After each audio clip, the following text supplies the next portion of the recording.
will leave this conference and losing motivated. You will be very focused in terms of where you try to accomplish and how you're going to accomplish them.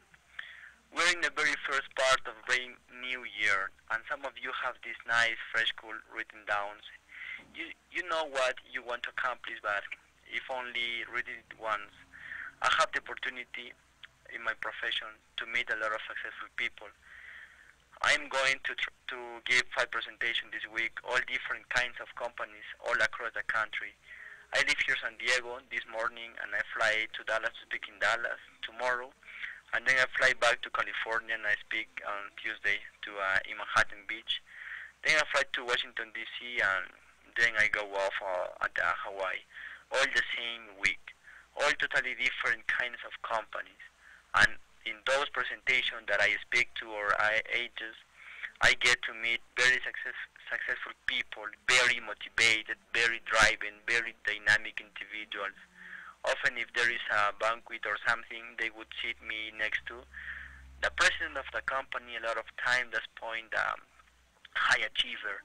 There is number one producer that is the sales personnel of the year. That person over there is phenomenal manager. I like to meet that are high achiever, and God is saying these people don't write their goal once a year.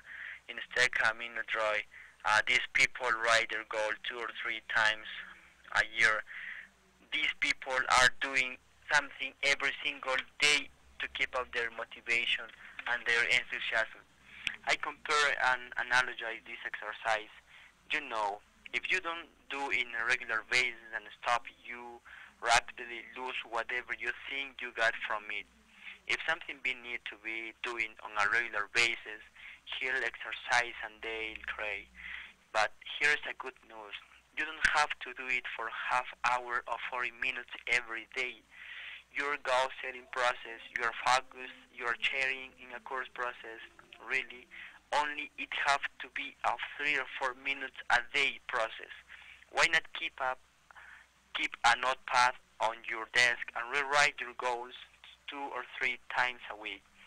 If you are not gonna do that, why not one set and get those goals on a tape or on a CD? It is exceedingly simple. For most of you, or I have to do this.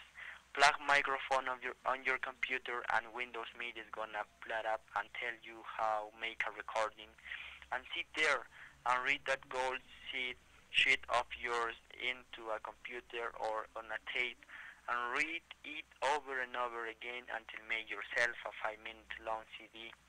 Burn it to CD, make it away. It works. Take that CD and put it in the glove compartment of your car. How many hours a week do you all spend driving out in the vehicles?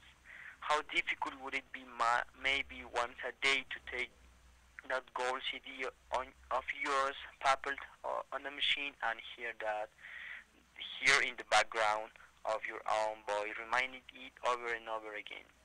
What production number are, how many new rackets you want to generate, how you always want to ask for be first. A lot of people don't think this works, but works very well, and a lot.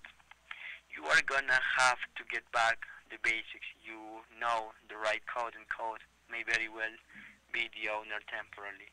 It's time to get back and basic things to work again, and that's a good thing. What time do you think so good you drift away in some of the basics? Basic by asking for be first. Honestly, people sometimes forget to ask for be first. I can see your hands. Honestly, how many you forget to ask for be first? Come on, it's obvious. A lot of people feel asking for be first, pushy, presumptuous, listener really wanna do this. You wanna crack that in a couple of weeks. You wanna get to use it happen that always asking for be first is simply we get back home tonight or tomorrow, sit down, plug up microphone, make yourself your CD over and over, and tell yourself, I always have to be first. Asking for be first is the smart thing to do.